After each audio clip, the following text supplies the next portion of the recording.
Welcome to Fraser Mac Gaming. I'm Fraser Mac. This is my monthly video all about the latest releases coming to your Nintendo Switch.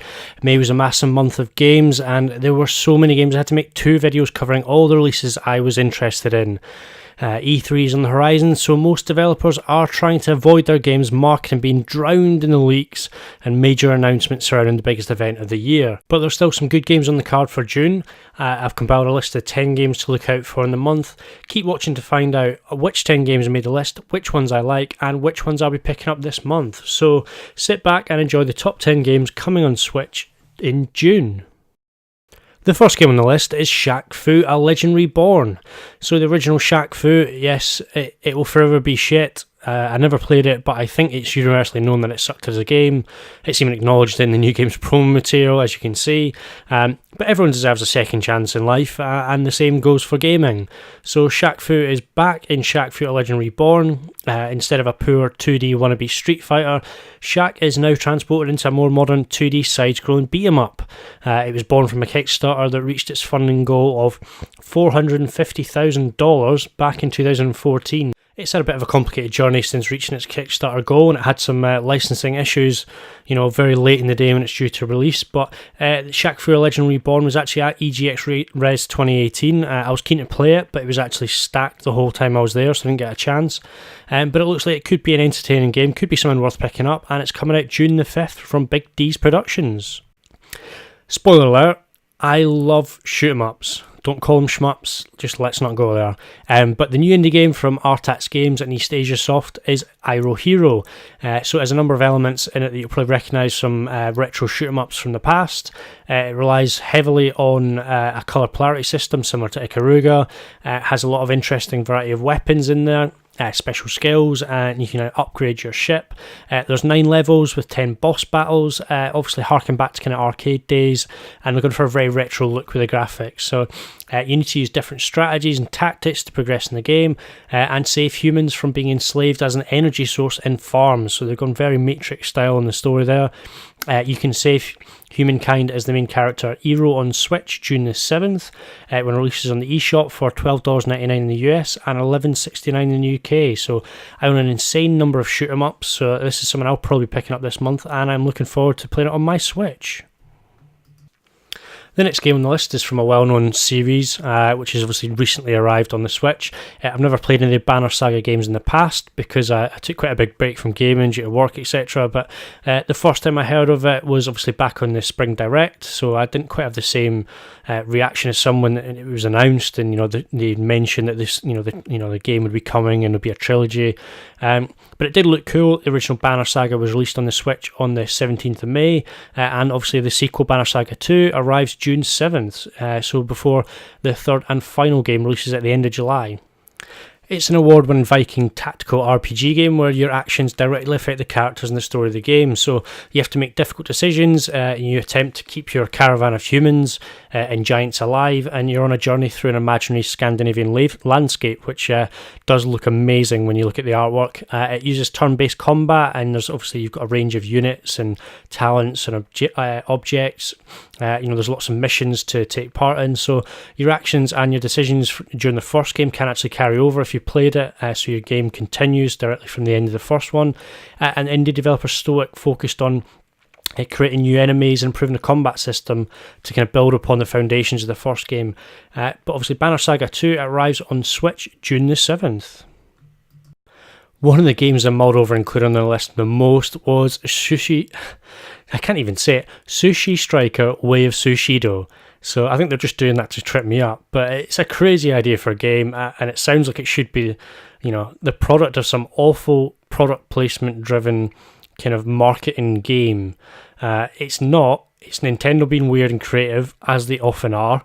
I don't think this is something I'll be picking up personally, but Nintendo have marketed it fairly strongly, so I'm interested to see how it works out and just to see what people think of it. So you play as the young hero Musashi, who can be a boy or a girl, so your hero is kind of special in that way, like a gender-shifting clownfish.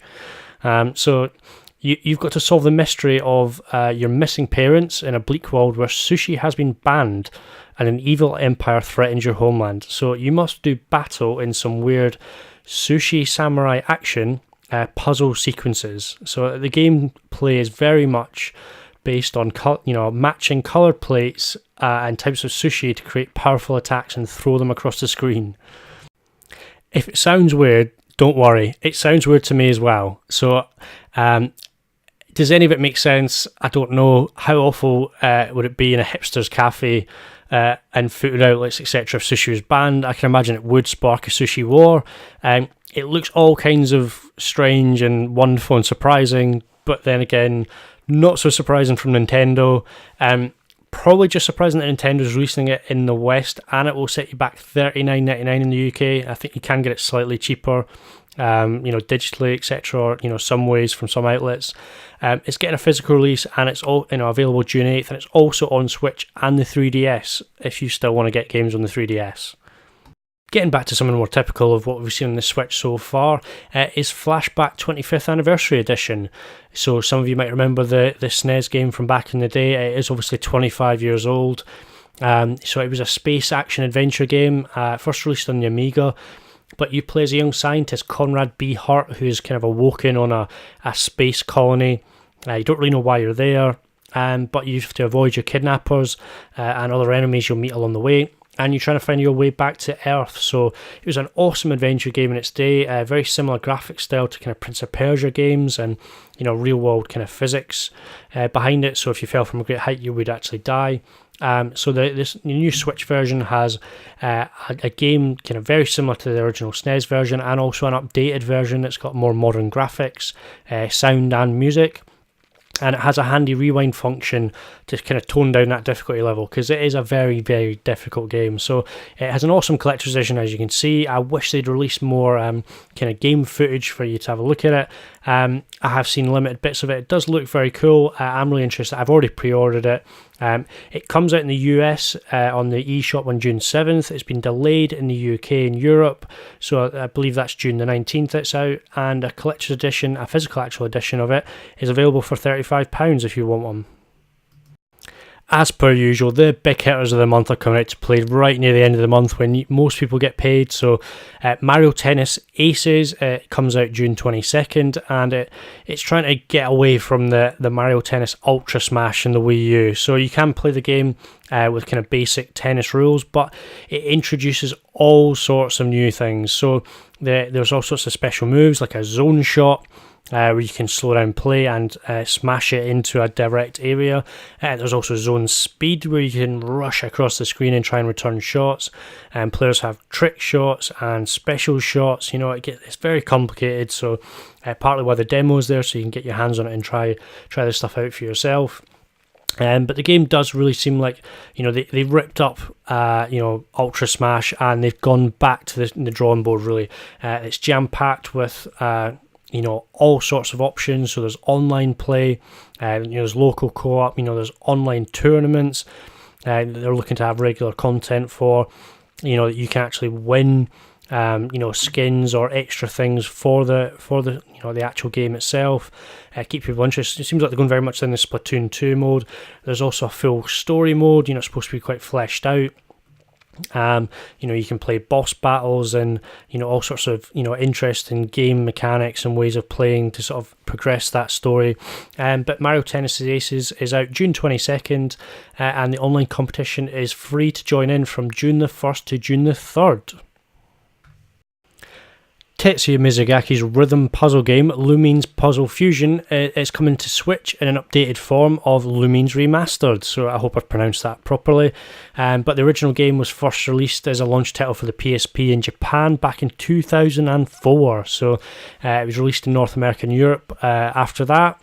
It's a colour-coded block-dropping game similar to Tetris and many other games that we've played through the years, so it's got very addictive puzzle game kind of gameplay, but it's music driven, and you play along to house, trance and techno beats.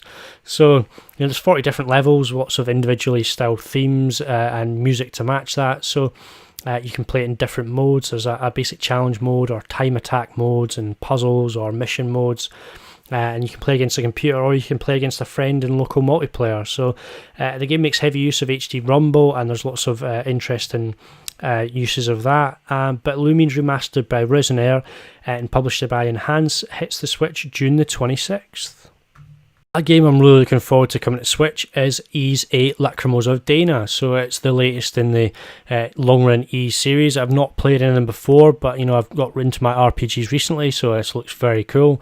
It's been on other consoles, but it's now coming to Switch. So it's an action RPG, very similar to a lot of JRPG games, but it's not turn-based combat. So it's it's very similar to kind of style and some of the aesthetic of kind of Xenoblade Chronicles 2, but you play as the main character Adol, but you can also play as other survivors you meet on this kind of cursed island you've washed up on after a shipwreck, and obviously you've kind of got these recurrent visions and images of this beautiful woman Dana, and you kind of don't understand who she is, but on a journey obviously to kind of survive and escape the island, and along the way you'll have these big massive battles, very similar to kind of Monster Hunter in a way. But Lacrimosa of Dana arrives June 26th on Switch. This is another game I just cannot wait to come out. Crash Bandicoot Insane Trilogy, obviously a real iconic game, came out on the PS4 last year. It's now coming to the Switch, and it just looks amazing. I mean, I think I only just very briefly played the Crash Bandicoot games, when I was younger. So this is, it's fresh to me. I kind of remember, seeing some of this stuff, but I barely played them. So it's really fresh to me. I know there's people who have played this, a lot in the past, but you'll get it on, HD. You can play handheld, and it just looks like a fantastic game. I love action kind of platforms and collectathons, etc. And I think Crash Bandicoot is just really well made game, a great series, and I'm so happy it's coming back. And hopefully in the future we will get another Crash Bandicoot game. But Crash Bandicoot Insane Trilogy comes out June 29th. And a great game to finish the month of June is Wolfenstein 2 The New Colossus. So Bethesda bringing another first-person shooter to the system, and it's another kind of mature game that you never used to get on Nintendo systems of old. But if anything, Doom is anything to go by, this should be a fantastic port on the system. There is no online play. It's a first-person shooter based on just the story mode. But you play in obviously trying to break down the Nazi war machine, and it's part of the Second American Revolution. So it's going to have full motion supported aiming. Using the Joy-Con or Pro controllers. You can fine-tune your shots with a flick of the wrist. It just looks like an amazing game, and it's coming to Nintendo Switch on the 29th of June. I want to finish off just by mentioning some kind of honourable mentions, or some games, that didn't quite make the list. So one is Slime San, which obviously was just info just given out by Limited Run Games that they're going to use this as their latest release on June the 8th. So looks like an interesting platformer in the kind of Super Meat Boy type mold, but it's something I'm mulling over whether to get or not. But another interesting game, and another good indie being put on a physical release by Limited Run Games. Another one to keep an eye out for is Trailblazers. So it's a kind of interesting twist in the racing genre. So a bit of a cross between Splatoon and Wipeout, where you can actually, lay paint down on the track, and you will go faster if you're on your own colour, etc. So slightly new ideas for the racing games, but it looks like a good game. There's no solid date in June for it coming out, so hence why it didn't make the full list. But something to keep an eye out for, and could be an interesting new game on the Switch. Someone else new to round off June, it's not got a solid date either yet, is the Donkey Kong DLC for Mario & Rabbids Kingdom Battle. So it's obviously adding in a new level, a new kind of area. Donkey Kong is a playable character, as well as a version of Cranky Kong, but is actually a Rabbid character. And obviously it's got some interesting new content if you've played Mario Rabbids Kingdom Battle, some new mechanics, and it's quite a well fleshed out game from what I've been told. I don't know how much it's going to cost, but apparently there's multiple hours of gameplay to be had in it, so a really good addition to the game, and something interesting to keep an eye out for as well. So coming to the end of the video now, there should be something in there for everyone, some a multitude of different games in there. And I just want to end on quickly, big shout out to Lee the Fudge Man. You know who you are, from the Fudge Kitchen in Cambridge. So they make absolutely awesome fudge. If you're a fan of that, in front of you they'll give you all sorts of tasters. And the reason I'm mentioning them is not because they're paying me, but I happened to meet them. And they're actually big gaming fans. They loved the Street Fighter t-shirt I was wearing when I went in. So all the guys there, CJ, Rayman, Lee, Bo, and Dan. So, thanks for the fudge, and chatting about games. They're big retro collectors, so that's always awesome to meet other people. And just a last shout out also to, recent subscribers. So you're obviously what all this channel's about. I hope you like the content. I'd love to hear your comments and everything like that down below about any of the games or, anything you'll be playing. But Zombie Baron, Angela, Boroku87, Luis Gumaraj, Juanito Switch, WRF Studios, Ludicrous Lupin, Scooch16, and basically that, all you guys who, subscribe, but, I don't get a notification about, but, it's really great. So a couple other ones in there. So Carly Godfrey Bridger, I know you're a big fan of Star Wars, but hope there's something on this list for you as well. But thanks for watching. I really appreciate you subscribing. I'd love to get your comments on the videos, but check me out on social media. Retweet the content that I've got on Twitter, etc., Instagram. I'm on Facebook as well. Just spread the news about the channel, and I'll see you in the next video.